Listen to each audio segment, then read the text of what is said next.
new details from a document produced by Chinese military scientists where they discuss weaponizing SARS coronaviruses 5 years before the pandemic hit.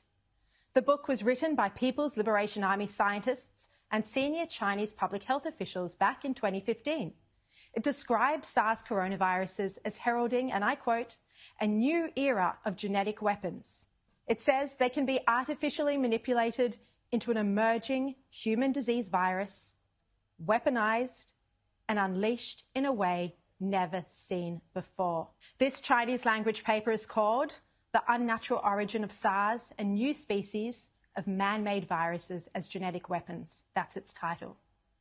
And it says, following developments in other scientific fields, there have been major advances in the delivery of biological agents. For example, the newfound ability to freeze-dry microorganisms has made it possible to store biological agents and aerosolize them during attacks. Large-scale biological weapon attacks can cause many indirect consequences in addition to human casualties. Major impacts include enormous burden on healthcare system. Well, we've seen that.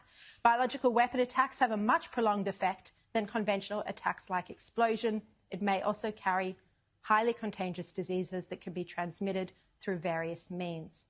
Biological weapons will not only cause widespread morbidity and mass casualties, but also include formidable psychological pressure that could affect combat effectiveness. Just like other disasters, people will live under fear of attack for a considerable period of time, causing brief or lasting psychological impairment among some. In other words, it goes on, attacks using biological weapons can cause acute and chronic psychological and mental illnesses, such as acute stress reactions.